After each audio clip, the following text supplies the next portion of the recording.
Suzuki Satoru pretended that he had not spotted the man right away, and continued looking around for a while before walking over. He sat on the sofa opposite the man. Sorry for the wait. He had chosen to adopt a haughty attitude as a show of strength. The man did not seem to disapprove, but that was only to be expected. The employer, or rather, money was boss. That much was the same no matter which world one was in. No, you were on time. I was simply too early. There were no cups on the table in front of the man, but it was clear that he had had a few drinks already, given the scent of alcohol hanging around him. The man had come early because this was such a high-end establishment, and Suzuki Satoru was footing the bill. Of course, that was not all. He was the leader of a skilled band of mercenary pathfinders. There had to be some other reason for choosing this place besides drinking. These pathfinders were not like mercenary companies who numbered in the dozens or hundreds. For starters, there were less than 10 of them, all elite, in their group. They took work without being bound by national loyalties. The missions they accepted involved wars between nations, investigating ruins said to be monster lairs, clearing out monsters, and various other tasks related to violence. If one was being nice, they could be called elite mercenaries. If not, they were a band of thugs. Over a month ago, in a nearby city, Suzuki Satoru had hired them to carry out an investigation. He had come here today to learn the results of their work. Tell me, then. Oi. I've been thinking about this for a while, but don't you drink. I'll feel bad if I drink alone, you know. Drinking helped simplify negotiations too. The man seemed to be using some kind of proverb, but Suzuki Satoru had never heard of it before. Of course, Suzuki Satoru knew that he was lacking in knowledge, so that might just have been a normal way of speaking. The man beckoned and a waiter quietly walked over. Give this old, my apologies. Give my generous employer something to drink. No need for that, Suzuki Satoru refused coldly.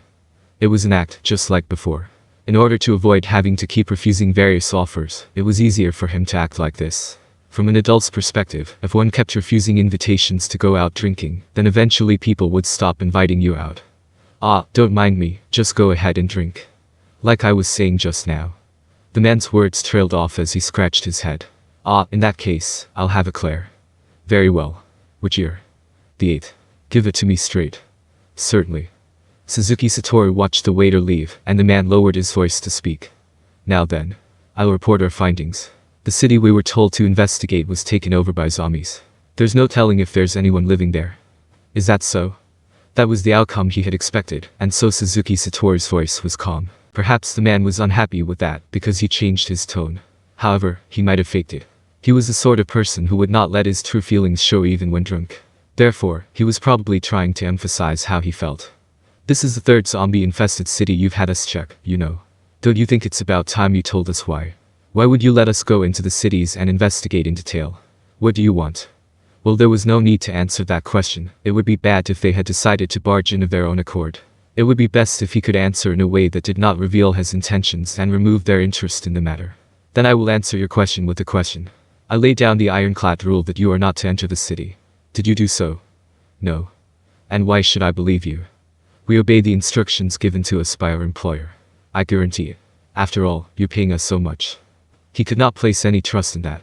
The amount that Suzuki Satoru had agreed to pay out would look like peanuts if they had entered the city and plundered its treasures.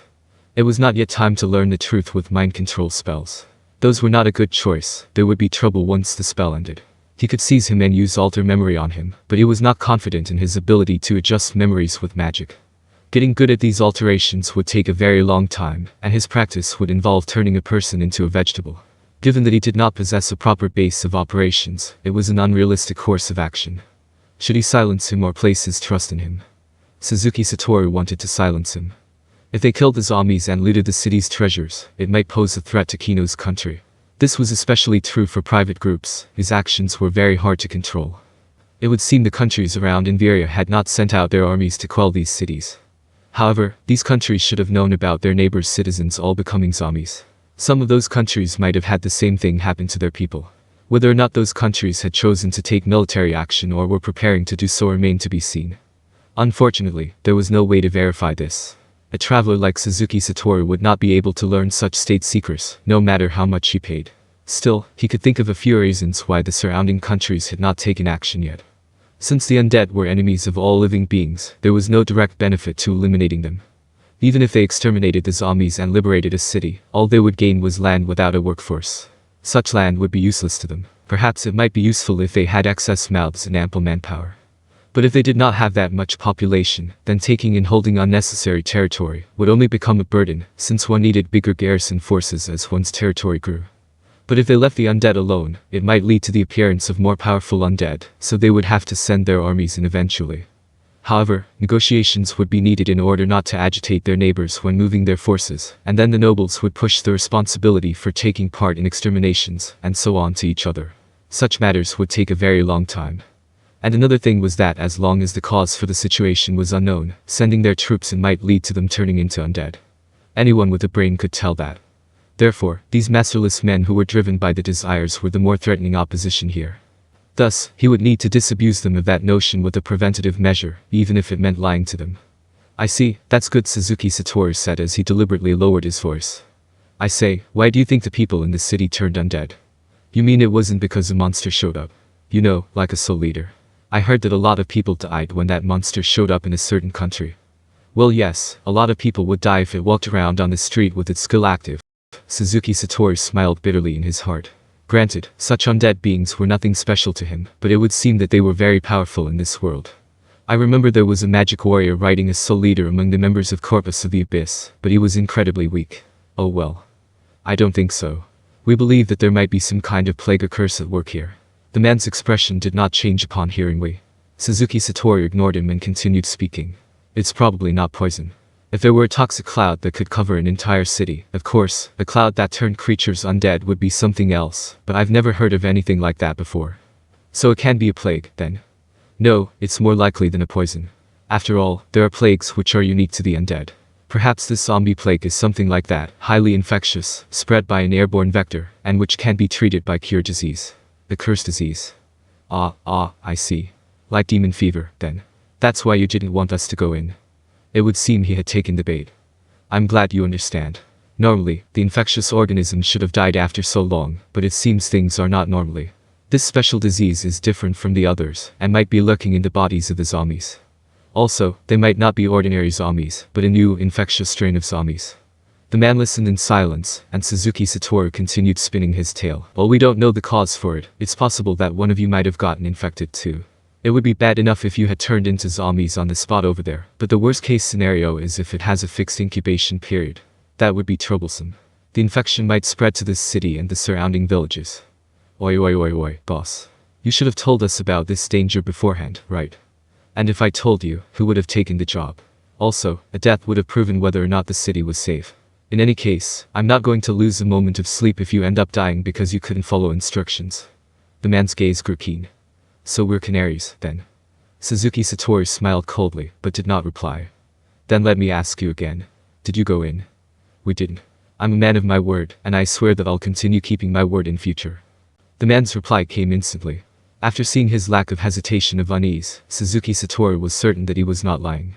Well, what a shame. I meant that you missed out on a chance to make a big sum, that is, the chance to gather an entire city's wealth. The man furrowed his brows, as though on purpose. You pay well, but you're a terrible boss. Am I?